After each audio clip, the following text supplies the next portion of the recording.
Grandes usinas hidrelétricas na Amazônia brasileira vêm sendo construídas com a chamada tecnologia de fio d'água.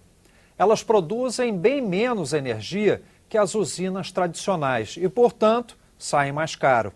Vamos conversar hoje no Cidadania sobre o futuro da hidroeletricidade no Brasil. Nosso convidado é o engenheiro civil Francisco Gomide, professor na Universidade Federal do Paraná. Professor, bem-vindo aqui ao programa Cidadania. Eu queria lhe perguntar, fazer a pergunta óbvia aqui nesse começo de programa, professor. Se sai mais caro fazer com a tecnologia fio d'água, por que vêm sendo construídas essas hidrelétricas com essa tecnologia? Não é propriamente que saia mais caro. Eu acho que a maneira cuidadosa de colocar a questão é a seguinte: não se explora o recurso hídrico naquele nível de possibilidade que temos. Ou seja, talvez seja mais correto dizer que o custo-benefício é bem menor, né? É como se fosse... Ou maior, no caso, sendo o custo em relação ao benefício. Exagerando um pouco no limite da inexistência do reservatório, alguém poderia dizer que até é quase uma exploração predatória do recurso hídrico. Há necessidade de reservatórios, e reservatórios têm uma história de sucesso há 4.000 anos. Nós, hidrólogos, dizemos que os extremos do ciclo hidrológico, são as grandes enchentes e as estiagens, são reguladas exatamente por essa entidade que é o reservatório. Decorre também de acidentes ambientais que a gente já teve, inclusive aqui no Brasil, com usinas que não deram certo ou que causaram impactos ambientais negativos? Na verdade, há poucas experiências mal-sucedidas, porque a história de hidroeletricidade do Brasil é uma história de sucesso. Graças a mentes abertas e brilhantes da década de 50, o Brasil optou pela hidroeletricidade e praticamente temos hoje a matriz elétrica e, consequentemente, a matriz energética, uma das mais limpas, verdes e renováveis do mundo, graças à hidroeletricidade. Temos 1 ou 2 erros de projeto, digamos assim, que jamais se repetiriam hoje, porque nós temos muito mais tecnologia para fazer levantamentos topográficos e tudo mais, que são explorados, como, por exemplo, para ser específico, a usina de Balbina. É considerado um alagamento enorme para a pouca produção de energia que ali se faz. E, de fato, aparentemente houve erros de topografia e a própria região é muito plana e fica sempre citado como um mau exemplo. Mas, na verdade, mais triste do que isso é que pessoas que estão em organizações, que eu chamo de organizações equivocadas, resolveram fazer uma campanha internacional contra reservatórios. E isso tem origem em países que já exploraram a totalidade dos seus recursos hídricos. Agora, o senhor que também estudou nos Estados Unidos, portanto tem essa visão, essa vivência internacional, é bom que a gente esclareça aqui no programa que são poucos os países com recurso hídrico que não exploram esse recurso, né? Nos próprios Estados Unidos, de onde saem muitas dessas ONGs, dessas organizações não governamentais. Na Europa também, a exploração do recurso hídrico é feita em larga escala e muitos desses países já exploraram tanto esse recurso que nem tem mais potencial para explorar, não é isso? Como é que é a exploração nesses países e lá se usa o reservatório ou o fio d'água? É perfeita a colocação. Na verdade, é uma exploração tão natural dos recursos hídricos de cada um desses países que ela foi feita no século passado. França, por exemplo, 100% do potencial hidroelétrico está em serviço há décadas. Nós, no Brasil, além de estarmos explorando menos de 1/3 do nosso potencial hidroelétrico, temos um aspecto diferenciado e importantíssimo. O nome, o apelido da América do Sul é o continente água, porque nós temos muito mais água que qualquer outro continente do planeta. Então, esse fato de nós termos uma notável riqueza hídrica também cria dificuldades e problemas que o Brasil tem que aprender a dominar.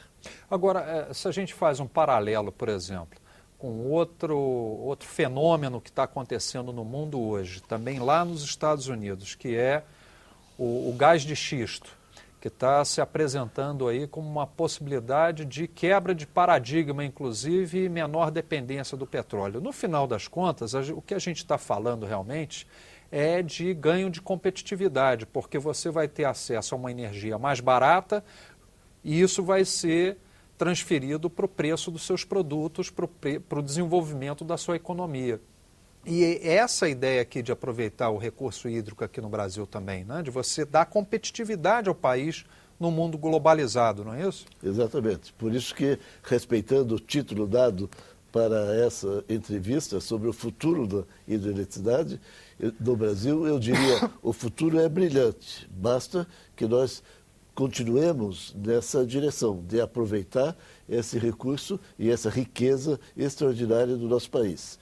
Falando sobre Estados Unidos e o gás de xisto, ironicamente, os Estados Unidos é um país que não assinou o protocolo do Quioto e é o único dos países que está diminuindo a sua emissão de gases de efeito estufa. E por que isso? Porque ele está substituindo a queima de carvão pela queima de gás de xisto, que apareceu há 2 ou 3 anos atrás. E então não é exatamente uma questão comparável à nossa. Nós não estamos no carvão, nós temos hidroelétricas, nós não estamos queimando carvão. Então, eles estão com a matriz tão suja que qualquer substituição de carvão por gás de xisto representa uma diminuição substancial da emissão de gases de efeito estufa. Agora, até onde se sabe, professor, a decisão de governo, inclusive no plano decenal, né? Existe obviamente, que você não constrói uma hidrelétrica que é uma mega obra com base em pequenos projetos. São projetos de 10, 15, 20 anos, às vezes até mais longo do que isso. E essas decisões que vêm sendo tomadas no sentido de construir essas hidrelétricas com essa tecnologia do fio d'água representam, de certa maneira, uma submissão a esses interesses de ONGs e instituições que dizem que o impacto ambiental será muito grande, sobretudo na Amazônia brasileira. É por isso que o governo decidiu fazer com essa tecnologia? Na verdade, não é uma decisão de fazer com essa ou aquela tecnologia. De uma maneira não escrita e não declarada, as pessoas vão fazendo as suas usinas, vão reconhecendo a dificuldade de implantar reservatórios em áreas muito planas e deixam de olhar o conjunto. O ponto é o seguinte: o que faz a hidroeletricidade no Brasil ser tão maravilhosa é exatamente a diversidade hidrológica. Nós temos regiões com comportamentos hidrológicos muito diferentes e que progressivamente vamos interligando eletricamente. Então, esta é a sinergia notável do setor elétrico brasileiro. Nós temos, no limite, teremos norte, nordeste, sul, sudeste, centro-oeste operando como um sistema só. E a correlação entre vazões da Amazônia e do Sul é mais do que nula, ela é negativa. É o que os economistas chamariam de hedge perfeito. Nós temos que tirar proveito disso. Dentro desse contexto, o que se olha é a somatória dos volumes de reservatório e não o volume específico em cada obra. Essa visão de conjunto é que está faltando. Então, nós que criticamos não existe essa expressão, o governo adotou a tecnologia fio d'água. Nós simplesmente dizemos o seguinte: a expansão do setor elétrico tem usinas entrando em serviço, mas não estamos implantando reservatórios proporcionalmente, na proporção desejada. Pois é, mas, ou seja, que denota uma opção, né? Denota, se não uma opção, no mínimo, um relaxo, digamos, no cumprimento da tarefa completa, que é a seguinte: você passa a ter mais capacidade instalada, deve ter um nível de regularização adequado. Portanto, procure onde implantar reservatórios. O bonito disso é que você não precisa necessariamente implantar o reservatório naquele lugar onde estão as turbinas. Porque o sistema interligado, nós temos essa notável flexibilidade. Essa visão de conjunto está se perdendo na discussão. Ou seja, pelo que eu estou entendendo da sua explicação, mesmo que hoje você construa uma barragem pensando que vai utilizar essa tecnologia do fio d'água, que na verdade eu entendo que é como se fosse um riozinho correndo ali, abastecendo essas turbinas que vão girando, sem aquele reservatório enorme como a gente tem, por exemplo, em Itaipu, que está ali aquela água toda disponível que você pode ligar e desligar e te dá maior flexibilidade, não é isso? Mas mesmo que você tenha só esse fiozinho d'água, você pode depois, se quiser, construir um reservatório também e interligar com essa barragem? É isso? É parecido com isso, até um pouco mais complicado no seguinte sentido, que às vezes você tem o reservatório e mesmo assim é chamado de fio d'água. A expressão técnica é a seguinte... Porque é um reservatório pequeno? Não, às vezes é um reservatório grande. É um reservatório grande que existe para lhe dar energia potencial necessária para gerar energia elétrica. O que se convencionou tecnicamente a chamar de fio d'água é quando você não usa aquele volume de reservatório para atenuar a variabilidade das vazões. Quando nós não usamos isso, ele não é usado para regularização de vazão. Isso que é um reservatório a fio d'água. Não quer dizer um reservatório inexistente. Ironicamente, eu cito como exemplo a Itaipu, exatamente. Itaipu tem um reservatório que ela não usa para regularizar a vazão, porque a vazão já chega em Itaipu regularizada. Porque o reservatório não precisa estar ali em Itaipu. O reservatório de Itaipu está nos inúmeros aproveitamentos a montante do Rio Grande, do Rio Paranaíba, esse maravilhoso sistema elétrico brasileiro que regulariza a água, que quando chega em Itaipu, a vazão já é constante. Então, o reservatório de Itaipu, pode-se dizer tecnicamente que Itaipu é buzina a fio d'água. Veja como o tema vai ficando complexo. Vai ficando mais complexo. Mas para o telespectador entender bem essa questão, sem entrar em tantas minúcias, né?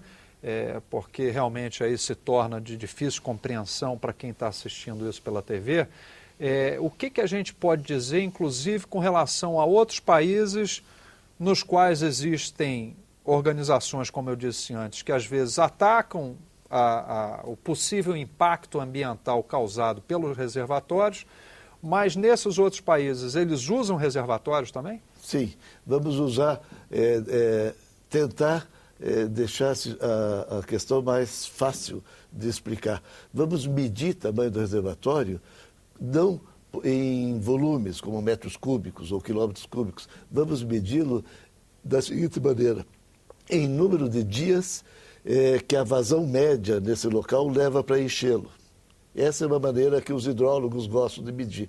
Então, Itaipu, que parece um enorme reservatório, é um reservatório pequeno, porque a vazão média do Rio Paraná, que é um rio enorme, enche aquele reservatório em 17 dias.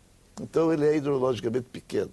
E você pode ir numa cabeceira, num manancial de uma cidade, como em Curitiba, por exemplo, e encontrar um reservatório pequeno que é plurianual. Quer dizer, a vazãozinha daquele rio leva mais de um ano para encher aquele reservatório. Então, usando isso como referencial, eu lhe diria o seguinte: nos Estados Unidos como um todo, os reservatórios deles estão guardando o equivalente a 165 dias de vazão. Essa é uma maneira de medir o armazenamento americano. E o armazenamento brasileiro é de 47 dias. Portanto, bem menor do que o de 167 dias de vazão. E isso por quê? Porque eles têm muito mais reservatórios lá ou porque os reservatórios lá são maiores do que aqui? Não, porque eles têm os reservatórios necessários. E nós não temos os reservatórios necessários. Ou seja, eles têm muito mais reservatórios lá nos Estados Unidos do que nós temos aqui no Brasil. E os reservatórios que a boa infraestrutura pede. E eu vou mais adiante. Se dos 47 dias de armazenamento no Brasil, você tirar o setor elétrico, que graças a essas cabeças iluminadas da década de 50, optou pela hidroeletricidade, se não tivesse isso, nós teríamos fora do setor elétrico só 5 dias de vazão. 5 comparado aos Estados Unidos, que não é hidroelétrico, 165 dias. Então, é muito esquisito que nós temos no Brasil chuvas abundantes e temos poucos reservatórios para contenção de enchente. Pois é, e é por isso que também, às vezes, quando a gente vê no noticiário essas questões da seca, né, da seca com os reservatórios atingindo níveis que às vezes estão abaixo daquela linha de segurança, daquela margem de segurança, também é uma consequência desse número insuficiente de reservatórios aqui no Brasil? À medida que você vai aumentando a capacidade instalada, porque precisa gerar mais energia elétrica, e não aumenta também o número de reservatórios, você vai fragilizando. Eu uso um número como exemplo, que é o seguinte: se não fossem esses gênios da década de 50 que optaram pela hidroeletricidade, e hoje a geração elétrica brasileira fosse feita com derivados de petróleo, nós acabaríamos com as reservas da Petrobras em 23 anos. Agora, se a situação é essa, quer dizer, se lá nos Estados Unidos... O senhor tem exemplos de outros países que também tenham grandes quantidades de reservatório, por exemplo, vamos pegar os países chamados países baleia, né? China, Rússia, Índia, né? Que são os outros BRICS. Também há grandes quantidades de reservatório nesses países? Mas a campanha, digamos... Canadá... A campanha surgiu mais dos Estados Unidos, e veja como ela é injusta. As pessoas saem dizendo que no Rio Colorado chega de barragens. Já temos muitas barragens. E eles têm o equivalente a 1000 dias de vazão armazenado no Rio Colorado. É claro que esse protesto não pode ser levado para um país subdesenvolvido como a Índia ou qualquer outro país da África que tenha 3 ou 4 dias de vazão contra 1000 dias da bacia do Rio Colorado. Essa generalização que foi feita, como se a luta americana por excesso de infraestrutura fosse transformada em bandeira para os países subdesenvolvidos. O dramático é que você não pode, nunca nenhum país do mundo se desenvolveu sem infraestrutura. E é isso que algumas organizações não governamentais aparentemente querem de nós. Que a gente não tem infraestrutura no Brasil. Por exemplo, no caso da China, onde foi construída recentemente a maior hidrelétrica do mundo, superando Itaipu, que era a maior hidrelétrica do mundo aqui no Brasil. Lá nas Três Gargantas, que é a hidrelétrica na China, existe um grande reservatório? Existe. Existe um grande reservatório. E a China tem 4.000 anos de história de implantação de reservatórios para a contenção de enchentes. O primeiro imperador da China, o grande Yu, viveu 2.200 anos antes de Cristo e criou a primeira dinastia, a dinastia Xia, exatamente porque ele era o herói popular que domou as enchentes do Rio Amarelo. Então, essa ideia de lutar contra a natureza agressiva do que diz respeito à hidrologia, a chuvas, a excesso de chuva e a sua contraparte, que são as estiagens, tem 4.000 anos de relato da China. Eles serão o país mais que melhor aproveita recursos hídricos no futuro. Por enquanto, infelizmente, eles são os maiores emissores de CO2, porque estão baseados em economia de carvão. Carvão, eles são um dos maiores produtores de carvão do mundo, né? Agora, e usuários também. Então, olhando para o futuro da hidroeletricidade no Brasil, que é o tema do nosso programa, o senhor vê como inevitável o fato do Brasil realmente ter que usar esse potencial até para baratear o custo energético no país e dar mais competitividade para a nossa economia pela construção de reservatórios. Isso é inevitável, na sua avaliação. Mas é um assunto que deixa a opinião pública internacional extremamente excitada. Quando você fala em reservatório, as pessoas atacam o reservatório em qualquer condição, em qualquer local. E você fala reservatório da Amazônia. Então, são dois assuntos que realmente provoca a ira dessas organizações. Mas será que não está faltando também um maior esclarecimento público para dizer, olha, nos Estados Unidos é assim, como o senhor disse, tem muito mais reservatórios até do que aqui, no Canadá, na França, onde mais? Nos países nórdicos. Alemanha. A Dinamarca parece que também usa muito hidroeletricidade, né? Na Alemanha, na China, na Rússia. Não está faltando, talvez, esclarecer para as pessoas que é normal e que isso acontece no mundo inteiro, que vários países até já esgotaram sua capacidade hídrica, enquanto que no Brasil ainda há muita capacidade hídrica para se usar? É o que temos que fazer.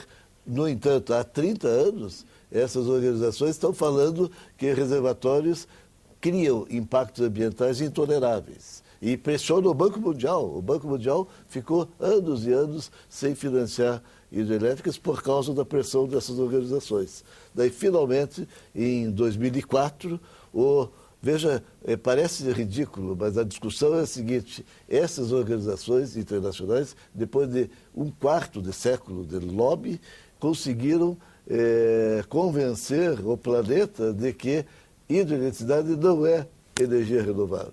E o que o senhor pensa disso, comparando com as outras matrizes energéticas? Qual é